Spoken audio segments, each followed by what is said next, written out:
Everyone, welcome back to my channel. तो यहाँ मैंने कार्डबोर्ड का एक पीस लिया है और अब उसके ऊपर ये जो ब्लैक पेपर वाला जो शीट होता है ना, वो इसके ऊपर मैं इसे कट कर मतलब इसके ऊपर स्टिक करने वाली हूँ। और उससे पहले इसके जो भी कॉर्नर है उस पर थोड़ा सा हम कटिंग देंगे, ताकि जब इसके ऊपर हम स्टिक करें तो वो अच्छे से फिक्स हो जाए। वो थोड़ा सा मतलब ताकि इसके जो सारे कॉर्नर है वो अच्छे से मतलब फिनिशिंग दिखाई दे उसमें। अब इस पेपर के जो भी साइड्स हैं, इन चारों साइड्स को हमें ग्लू की हेल्प से इस कार्डबोर्ड के ऊपर हमें अच्छे से उसे चिपका लेना है।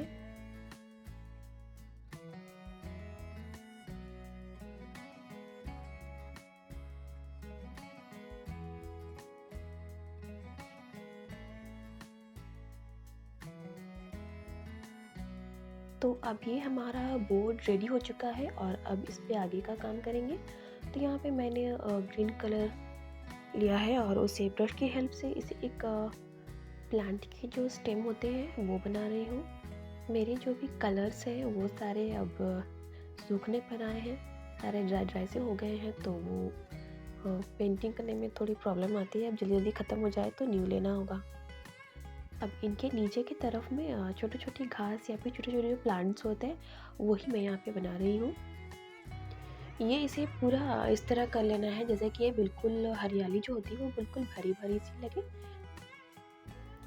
और ये अब मैंने लिए हैं कुछ पिस्ता शेल्स और अब इसे ग्लू की हेल्प से जो स्टेम हमने बनाया है उसी के ऊपर इसे स्टिक करते जाएंगे।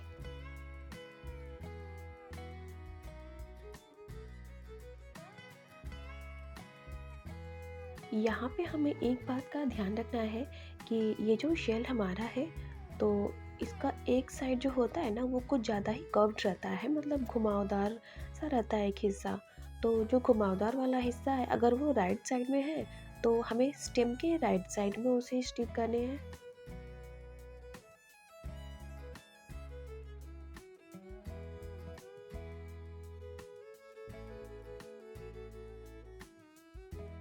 और जिस हिस्से का जो घुमावदार एरिया है, जो मतलब जो कर्व्ड एरिया है, वो अगर लेफ़्ट साइड में है तो उसे स्टेम के लेफ़्ट साइड में हमें स्टिक करने हैं।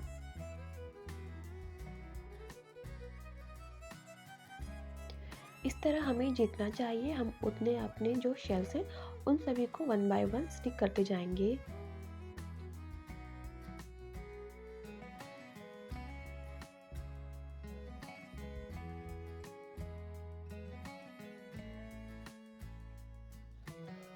अभी मेरे पास है सिल्वर कलर का जेल पेन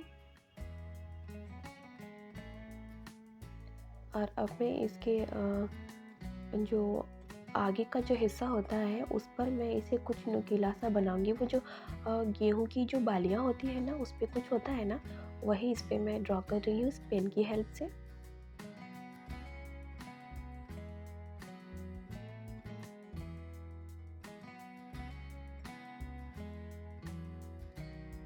इस तरह सभी हिस्सों पे बना लेना है। और ग्लू करते वक्त कुछ थोड़ा सा हिस्सा इस पे बोर्ड पे लग गया था तो उसे यूं ही रहने देने छोड़कर मैं उंगली करने लगी। आदत तो है मेरी ना। और अब इसे हटाने के चक्कर में नाखूनों से इतना ज़्यादा मैंने खुरच दिया कि यहाँ पे बेकार ही सा हो गया एकदम से। मैं काम करने की जगह कांड करने में उस्ताद हूँ मैं। खैर अब इस सारे प्रोसेस को हमें कंप्लीट कर लेना है। तो ये हो चुका है और आप देख सकते हैं कितना सुंदर लग रहा है ना। और जो मेरी खुरचन थी वो भी हाइड हो चुका है और ये अच्छा लग रहा है देखने में। सेकेंड DIY के लिए भी सेम तरह का बोर्ड मैंने एक और रेडी कर रखा है। और यहाँ पे सारे पिस्ते हजम हो चुके हैं और सारे शेल्स अभी बचा कर रखे हुए हैं। अब यहाँ पे हमें कुछ शेल्स लेने हैं और उन शेल्स में अंदर की साइड में उसे पिंक कलर से मैं यहाँ पे कलर कर दूंगी।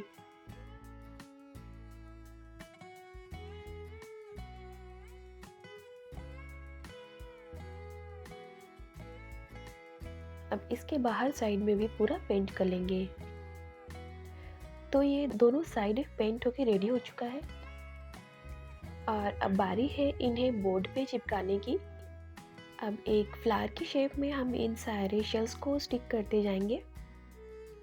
इन्हें बिल्कुल इस तरीके से चिपकाते जाएंगे कि ये बिल्कुल मतलब फ्लावर के जैसे लगे।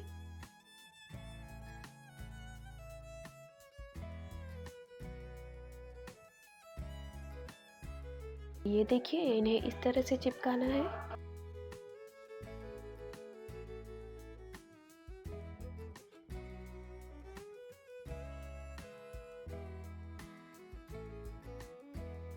अब इस बोर्ड के ऊपर वाले हिस्से में भी हम इसी तरह से फ्लावर बनाते जाएंगे। इन सारे फ्लावर्स को पास पास में हम बनाते जाएंगे कि ये लगे कि एक गुच्छे के समान है, एक साथ मतलब पास पास ही है। और अब मैंने लिया है टिश्यू पेपर, इन्हें 2 हिस्सों में बांट रही हूँ।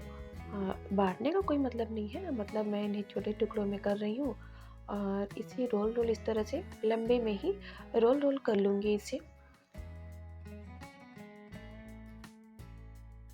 और अब अपने हाथों पे हल्का पानी लगाकर इसे दबाते हुए हम अच्छे से मोड़ मोड़ कर इसे रोप के शेप में बना लेंगे।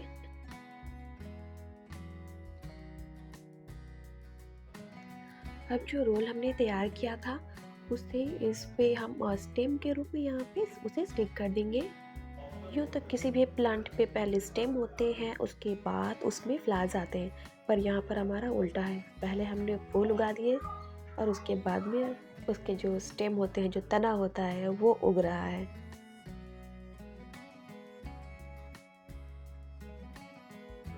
इस तरह से सारे फ्लावर्स जितने भी हमने बनाए हैं उन सबको इस स्टेम से हम कनेक्ट कर देंगे।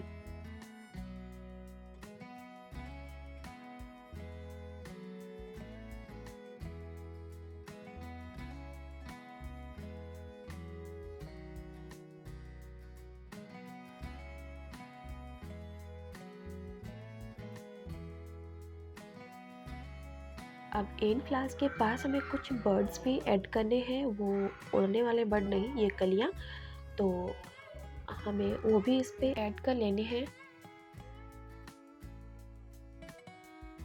अब हम इनकी कलियाँ बना लेंगे। उसके लिए मैंने एक शेल लिया है, उस पे आधे हिस्से पे पिंक कलर में यहाँ पे कर रही हूँ और इस तरह से कुछ हम शेल्स रेडी कर लेंगे।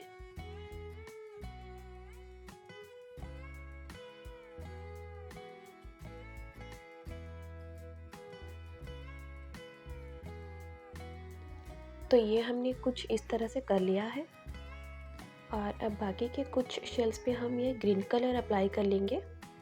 तो हमारे ये ग्रीन कलर वाले भी कुछ रेडी हो चुके हैं और अब जो ये हमने आधा में पिंक कलर करके छोड़ रखा था, उसके जो बाकी वाले हिस्से हैं उस पे ग्रीन कलर से उसे फिल कर लेंगे।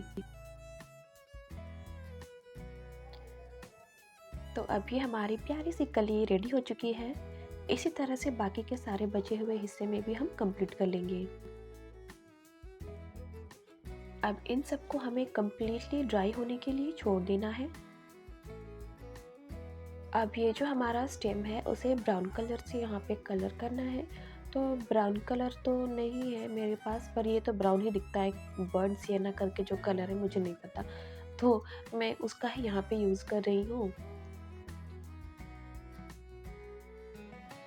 इसके किनारों वाले हिस्सों पर भी बहुत सावधानी से हमें कलर कर लेना है ताकि ये बोर्ड पे ना लगे।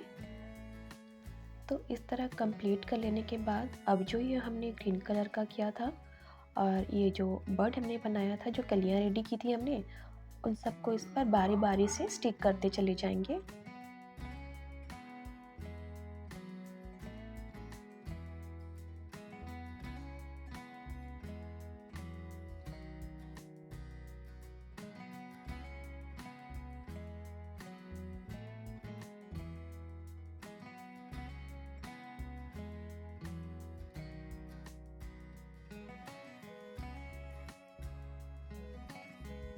तो और अब हमने इनकी सारी कलियाँ और पत्तियाँ को हमने चिपका दिया है और अब इन फ्लावर्स के बीच जो गैप है, जो स्पेस छूटा हुआ है, उसे हमें फिल करना है। उसके लिए मैंने लिया है ये थर्माकोल के कुछ बॉल्स है मेरे पास, इन्हें ही मैं इनके अंदर इसे फिक्स कर दूंगी। ये कुछ इस तरह से आएगा, लेकिन उससे पहले हमें यहाँ पे इन बॉल्स पे कलर कर लेने हैं। उसके बाद हम इस पे स्टिक करेंगे। उसके मैंने यहाँ पे सेफ्टी पिन लिया है, उस पर इसे इस तरह से मैं अटका दी हूँ ताकि मुझे कलर करने में परेशानी ना आए करके। इस पे आप कोई सा भी कलर यूज़ कर सकते हैं, पर मैंने यहाँ पे येलो कलर लिया है ताकि वो थोड़ा सा ब्राइट लगे। इसी प्रकार सारे फ्लावर्स में हम इसे फिक्स कर लेंगे। और अब इस येलो पार्ट पे रेड कलर से मैं छोटे छोटे डॉट्स बना रही हूँ।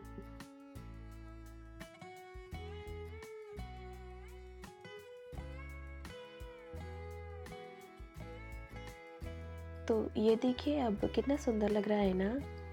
तो आज के DIYs आपको कैसे लगे हमें ज़रूर बताइएगा।